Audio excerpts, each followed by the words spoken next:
Hello students, ਅੱਜ ਸ਼ਾਮ ਫਿਰ 15 ਕੁਐਸਚਨ ਲੈ ਕੇ ਤੁਹਾਡੇ ਸਾਹਮਣੇ ਹਾਜ਼ਰ ਹਾਂ। ਇਹਨਾਂ 15 ਪ੍ਰਸ਼ਨਾਂ ਵਿੱਚ ਤੁਸੀਂ ਕੀ ਕਰਨਾ ਹੈ, ਕਾਪੀ ਤੇ ਪ੍ਰਸ਼ਨ ਧਿਆਨ ਨਾਲ ਸੁਣ ਕੇ ਉੱਤਰ ਲਿਖਣੇ ਹਨ। ਉਹਨਾਂ ਉੱਤਰਾਂ ਦੀ ਇੱਕ ਪਿਕ ਖਿੱਚਣੀ ਹੈ ਅਤੇ ਮੇਰੇ WhatsApp ਨੰਬਰ ਤੇ ਜੋ ਕਿ ਥੱਲੇ ਚੈਟ ਵਿੱਚ ਅਤੇ ਕਮੈਂਟ ਬਾਕਸ ਵਿੱਚ ਲਿਖਿਆ ਹੋਇਆ ਹੈ ਉੱਥੇ ਭੇਜਣੀ ਹੈ। ਪ੍ਰਾਈਜ਼ ਉਹਨਾਂ ਬੱਚਿਆਂ ਨੂੰ ਮਿਲਣਗੇ ਜਿਹੜੇ ਰੈਗੂਲਰ ਪੂਰਾ ਵੀਕ ਆਨਸਰ ਭੇਜਦੇ ਰਹਿਣਗੇ। ਆਨਸਰ ਤੁਸੀਂ 9:30 ਤੋਂ ਪਹਿਲਾਂ ਭੇਜਣੇ ਹਨ ਅਤੇ ਇਹਨਾਂ ਆਨਸਰਸ ਨੂੰ ਭੇਜ ਕੇ ਸੋਲਵਡ ਕੁਇਜ਼ ਨਾਲ ਮਿਲਾ ਕੇ ਚੈੱਕਡ ਕਾਪੀ ਵੀ ਭੇਜਣੀ ਹੈ। ਬਾਕੀ ਰਿਵੀਜ਼ਨ ਤਾਂ ਸਾਰੇ ਬੱਚਿਆਂ ਨੇ ਕਰਨੀ ਹੈ ਬੇਟਾ। ਆਨਸਰ ਚਾਹੇ ਭੇਜਣੇ ਚਾਹੇ ਨਹੀਂ ਭੇਜਣੇ, ਰਿਵੀਜ਼ਨ ਕਰਨਾ ਤੁਹਾਡਾ ਫਰਜ਼ ਹੈ। बेस्ट ऑफ लक बेटा, थैंक यू। पहला प्रश्न है which is the hottest month for the western and southern regions of India. किहड़े महीने विच भारत दे पश्चिमी ते दक्षिणी इलाकिਆਂ ਵਿੱਚ ਸਭ ਤੋਂ ਜ਼ਿਆਦਾ ਗਰਮੀ ਹੁੰਦੀ ਹੈ। I repeat, which is the hottest month for the western and southern regions of India.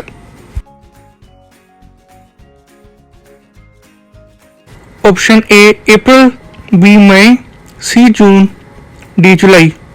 I repeat, A April, B May, C June और डी जुलाई।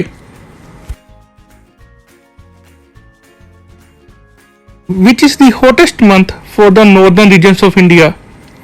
भारत दे उत्तरी इलाके विच सब तो ज़्यादा गर्मी किहड़े महीने विच हुंदी है। भारत दे उत्तरी इलाके विच सब तो ज़्यादा गर्मी किहड़े महीने विच हुंदी है।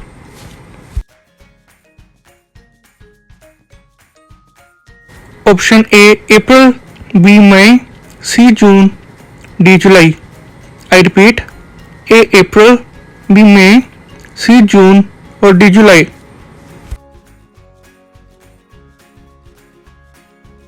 अगला प्रश्न है loo is the feature of which season in India. Loo Bharat दे किहड़े मौसम दी खासियत है। लू भारत दे किहड़े मौसम दी खासियत है।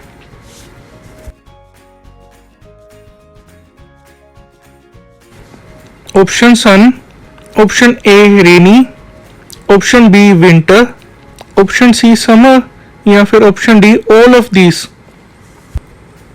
ऑप्शन ए वर्खा दी रुत, ऑप्शन बी सर्दियों की रुत, ऑप्शन सी गर्मियों की रुत या फिर डी सारे ही, इन्हां विचों सारे ही।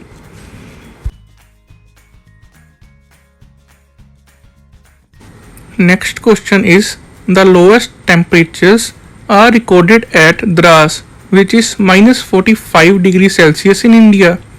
सो tell me Dras is in which Indian state और यूनियन टेरेटरी। ਭਾਰਤ ਦੇ ਵਿੱਚ ਦਰਾਸ ਨਾਂ ਦੀ ਇੱਕ ਜਗ੍ਹਾ ਹੈ ਜਿੱਥੇ -45 ਡਿਗਰੀ ਸੈਲਸੀਅਸ ਤਾਪਮਾਨ ਰਿਹਾ ਜੋ ਕਿ ਸਭ ਤੋਂ ਘੱਟ ਹੈ। ਮੈਨੂੰ ਇਹ ਦੱਸੋ ਦਰਾਸ ਜਿਹੜੀ ਹੈ ਜਗ੍ਹਾ ਉਹ ਭਾਰਤ ਦੇ ਕਿਹੜੇ ਰਾਜ ਜਾਂ ਕੇਂਦਰ ਸ਼ਾਸਿਤ ਪ੍ਰਦੇਸ਼ ਦੇ ਵਿੱਚ ਹੈ।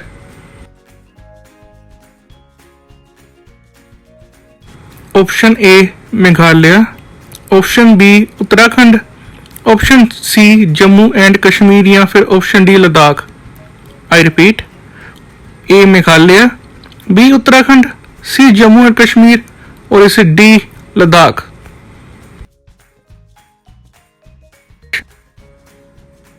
अगला प्रश्न है western disturbance is associated with dash in northern India. Punjabi ਦੇ ਵਿੱਚ ਜੇ ਗੱਲ ਕਰੀਏ ਪੱਛਮੀ ਗੜਬੜੀ ਦਾ ਉੱਤਰੀ ਭਾਰਤ ਦੇ ਨਾਲ ਡੈਸ਼ ਸੰਬੰਧ ਹੈ। आई रिपीट, पश्चिमी गड़बड़ी का उत्तरी भारत के नाल डैश संबंध है। Option A snow, option B rainfall, option C fog या फिर option D all of this. Option A बर्फ, ऑप्शन बी बरसात, ऑप्शन सी धुंध या फिर ऑप्शन डी इन्हां तिन्नां विचों सारे ही।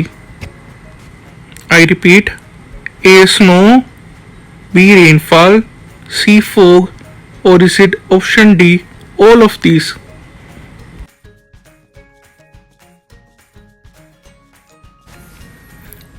Winter season in India starts in which month? ਸਰਦੀਆਂ ਦੀ ਰੁੱਤ ਦਾ ਆਗਮਨ ਭਾਰਤ ਦੇ ਵਿੱਚ ਕਿਹੜੇ ਮਹੀਨੇ ਵਿੱਚ ਹੁੰਦਾ ਹੈ?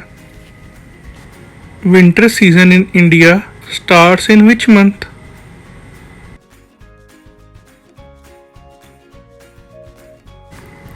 Options ਹਨ A September, B January, C ਨਵੰਬਰ ਜਾਂ ਫਿਰ D December. A September, B January, C November, or is it D December?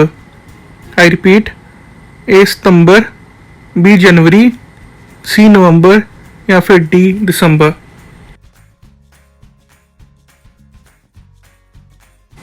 उम्मीद है स्टूडेंट्स आह वाला क्वेश्चन ਤੁਹਾਨੂੰ ਈਜ਼ੀ ਲੱਗੇਗਾ। ਮੋਸਿਨਰਮ ਇਜ਼ ਇਨ ਵਿਚ ਹਿਲਸ? ਮੋਸਿਨਰਮ ਕਿਹੜੀ ਪਹਾੜੀਆਂ ਦੇ ਵਿੱਚ ਹੈ? Mawsynram is in which Hills?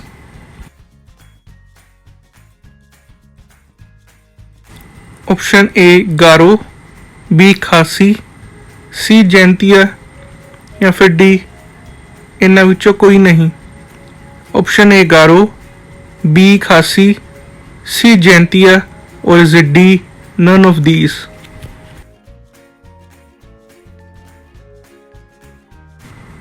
Previous question दे रिलेटेड एक होर क्वेश्चन है, Khasi hills is in which Indian state? Khasi ਦੀ ਪਹਾੜੀਆਂ ਭਾਰਤ ਦੇ ਕਿਹੜੇ ਰਾਜ ਦੇ ਵਿੱਚ ਹੈ? ਖਾਸੀ ਦੀਆਂ ਪਹਾੜੀਆਂ ਭਾਰਤ ਦੇ ਕਿਹੜੇ ਰਾਜ ਦੇ ਵਿੱਚ ਹੈ?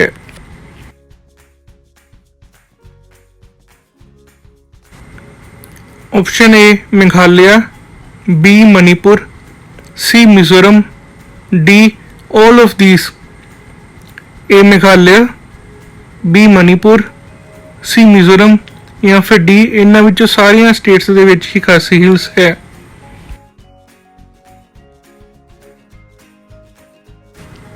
ਪਹਿਲਾਂ ਆਪਾਂ ਨੂੰ ਇੱਕ ਸਵਾਲ ਆਇਆ ਸੀ ਮੋਸਿਨਰਮ ਕਿਹੜੀਆਂ ਪਹਾੜੀਆਂ ਦੇ ਵਿੱਚ ਹੈ।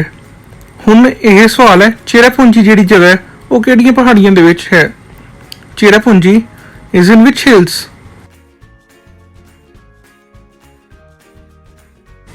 Option A Garo, B Khasi, C Jaintia या फिर डी इन्हां विचों कोई नहीं। Option A Garo, B Khasi, C Jaintia और is it D none of these?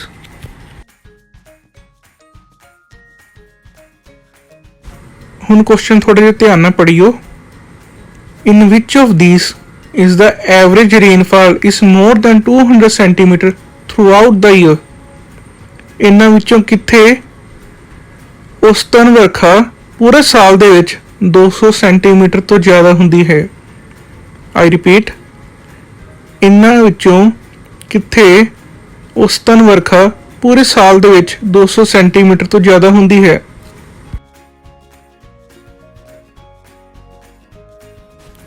Option sun option A Gujarat, option B Ladakh, option C Punjab या फिर ऑप्शन डी इन्हां विचों कोई नहीं।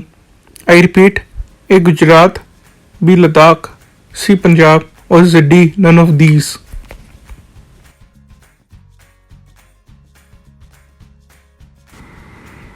पिछले प्रश्न के नाल रिलेटेड ही एक और क्वेश्चन है, in which of these is the average rainfall is less than 50 centimetre throughout the year?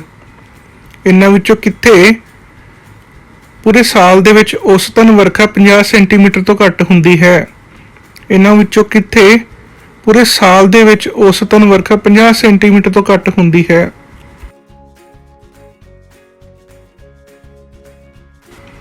Option A Meghalaya, option B Ladakh, option C west Bengal, option D all of these. पहला ऑप्शन है मेघालय, दूसरा है लद्दाख, तीसरा है पश्चिमी बंगाल या फिर डी इन ऊपर तिन्ना विचों सारे ही, ऑल ऑफ दीज।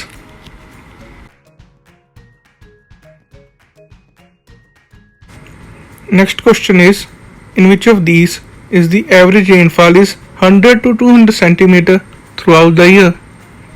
ਇਹਨਾਂ ਵਿੱਚੋਂ ਕਿੱਥੇ ਪੂਰੇ ਸਾਲ ਦੇ ਵਿੱਚ ਔਸਤਨ ਵਰਖਾ 100 ਤੋਂ 200 ਸੈਂਟੀਮੀਟਰ ਦੇ ਵਿੱਚ ਹੁੰਦੀ ਹੈ। ਆਈ ਰਿਪੀਟ, ਇਹਨਾਂ ਵਿੱਚੋਂ ਕਿੱਥੇ ਪੂਰੇ ਸਾਲ ਦੇ ਵਿੱਚ ਔਸਤਨ ਵਰਖਾ 100 ਤੋਂ 200 ਸੈਂਟੀਮੀਟਰ ਦੇ ਵਿੱਚ ਹੁੰਦੀ ਹੈ।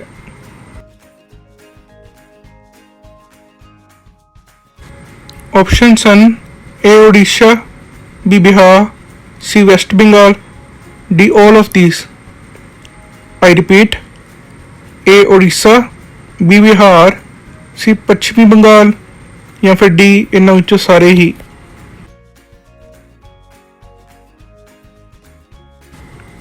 ਅਗਲਾ ਪ੍ਰਸ਼ਨ ਹੈ, ਧਿਆਨ ਨਾਲ ਪੜ੍ਹਿਓ। Dash is a line drawn on a map connecting points having equal amount of precipitation during a given time period or for a particular storm. Dash ਨਕਸ਼ੇ ਉੱਪਰ ਦਿਖਾਈ ਜਾਂਦੀ ਉਹ ਰੇਖਾ ਹੈ ਜਿਹੜੀ ਕਿਸੇ ਖਾਸ ਸਮੇਂ ਉੱਤੇ ਇੱਕੋ ਜਿਹੀ ਵਰਖਾ ਵਾਲੇ ਸਥਾਨਾਂ ਨੂੰ ਮਿਲਾਉਂਦੀ ਹੈ। ਡੈਸ਼ ਨਕਸ਼ੇ ਉੱਤੇ ਦਿਖਾਈ ਜਾਣ ਵਾਲੀ ਉਹ ਰੇਖਾ ਹੈ ਜਿਹੜੀ ਕਿਸੇ ਖਾਸ ਸਮੇਂ ਉੱਤੇ ਇੱਕੋ ਜਿਹੀ ਵਰਖਾ ਵਾਲੇ ਸਥਾਨਾਂ ਨੂੰ ਮਿਲਾਉਂਦੀ ਹੈ।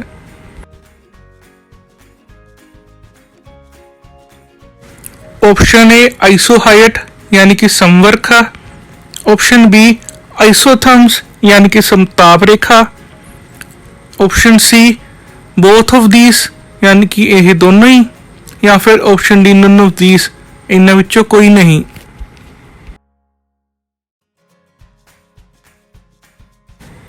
अगला प्रश्न है, dash are the imaginary lines drawn on a map or chart of earth surface connecting points having the same temperature at a given time or the same mean temperature for a given period.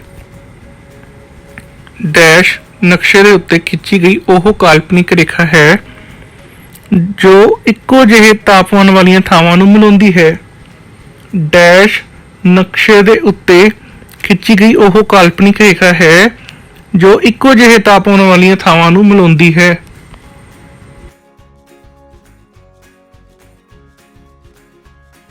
Option A isohyet यानी कि समवर्खा, option B isotherms यानी कि समताप रेखा, option C both of these यानी कि यह दोनों ही, या फिर option D none of these इन्हां विचों कोई नहीं।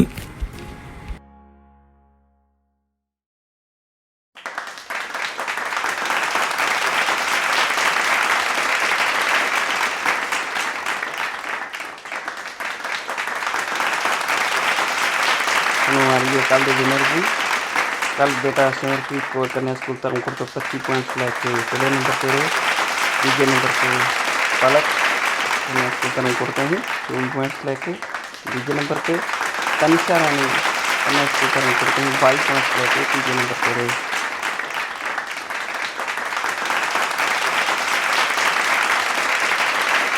इसके नाल ही जशनप्रीत कौर कन्या स्कूल धर्मपुर तो 21 पॉइंट लैके चौथे नंबर पर, तो चखमनप्रीत कौर सिद्धू कन्या स्कूल धर्मपुर तो 19 पॉइंट लैके धर्मवार के छठे नंबर पर है। शाबाश बेटा, बहुत बहुत बधाई, इदा ही मेहनत करते रहो, शाबाश। प्रश्न है, Arabian Sea branch and the Bay of Bengal branch are the two branches of what? अरब सागर की शाखा ਅਤੇ ਬੰਗਾਲ ਦੀ ਖਾੜੀ ਦੀ ਸ਼ਾਖਾ ਕਿਸ ਦੀਆਂ ਦੋ ਸ਼ਾਖਾਵਾਂ ਹਨ? ਆਈ ਰਿਪੀਟ, ਅਰਬ ਸਾਗਰ ਦੀ ਸ਼ਾਖਾ ਅਤੇ ਬੰਗਾਲ ਦੀ ਖਾੜੀ ਦੀ ਸ਼ਾਖਾ ਕਿਸ ਦੀਆਂ ਦੋ ਸ਼ਾਖਾਵਾਂ ਹਨ? Arabian Sea branch and the Bay of Bengal branch are the two branches of what?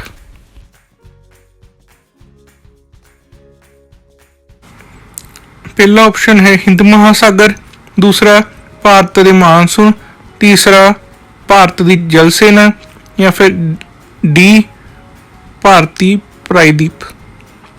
I repeat, A Indian ocean, B Indian monsoons, C Indian navy और डी इंडियन पेनिनसुला। बेटा हुण जल्दी तो जल्दी अपने आंसर लॉक कर दो, पिक्चर खिंचो ते WhatsApp ग्रुप में सेंड करो। ਜਿਹੜੇ ਬੱਚੇ WhatsApp ਗਰੁੱਪ 'ਚ ਹਾਲੇ ਐਡ ਨਹੀਂ ਹੋਏ ਉਹ ਡਿਸਕ੍ਰਿਪਸ਼ਨ ਵਿੱਚ ਜਾਣ, ਉੱਥੇ WhatsApp ਗਰੁੱਪ ਜੁਆਇਨ ਕਰ ਲੈਣ। ਥੈਂਕ ਯੂ ਬੇਟਾ, ਬਾਏ ਬਾਏ। ਸਾਰੇ ਵਿਨਰਸ ਨੂੰ ਬਹੁਤ ਬਹੁਤ ਵਧਾਈ ਇੱਕ ਵਾਰ ਫੇਰ।